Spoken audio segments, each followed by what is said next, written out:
My entitled younger sister tried to steal my inheritance, so I told her fiancé about her secret baby. My mom remarried when I was 3 years old. Even though he's technically my stepfather, that's the man I called dad my whole life and consider my father. He had my mother, had my sister, Sarah, 2 years later. My dad never treated me any differently from Sarah. I never felt like she was more his kid than I was or anything like that. My mother, meanwhile, for some reason always favored Sarah and let her get away with murder our whole childhood. Like when we both got busted for skipping school to go to the mall when we were teenagers, I was the only one who got grounded because I was the oldest, so I was automatically the mastermind, even though I'd only gone along with it because Sarah begged me. Sarah constantly borrowed my clothes and never returned them, and my mom would tell me that maybe I just lost them. Stuff like that. My dad would often be the one to stand up to me and tell my mother that she wasn't being fair, which is probably why he and Sarah's relationship was always kind of strained compared to his and mine. It also didn't help that when we were in high school, Sarah got pregnant. My parents tried to talk to her about having a baby garbage, but Sarah gave this endless speech about how she wouldn't let them influence her into being a murderer, so she had the baby and gave him up for adoption.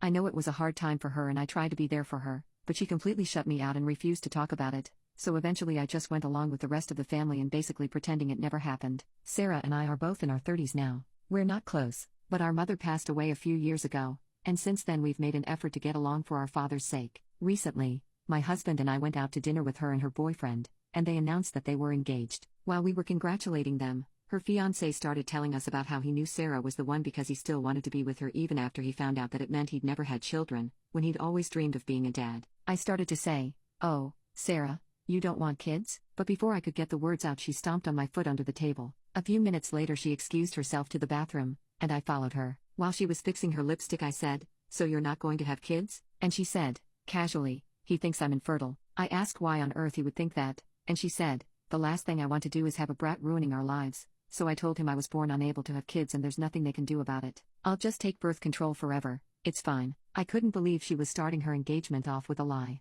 I ranted to my husband about it on the way home and he agreed with me that it was a skeezy thing for her to do, but said that it wasn't really our place to interfere since it's not like we were close to Sarah's boyfriend, so I let it go. A few months later, our dad sadly passed away. I was devastated and had to take some time off work to deal with my grief, but the day after his funeral, Sarah called me. She said she wanted to let me know that she was going to be contesting our dad's inheritance. She said she'd been talking to a lawyer since our mother's death who said that she had a case to inherit all of our father's money and, therefore, everything he'd gotten from my mother's death because I wasn't his real daughter. I couldn't believe that she had been planning something so evil for so long and that she would have the audacity to call me about it before our father's body was even cold. Before I could stop myself, or my husband could stop me, I got in my car and drove straight to her house. Her fiancé answered the door and asked me what was wrong. Sarah appeared over his shoulder and tried to tell me to leave, but I said, "I just thought that, considering biology is so important to you, your boyfriend should know about who your inheritance will be going to." And I told him all about how her definitely not infertile but had a baby out there she'd never told him about. I said,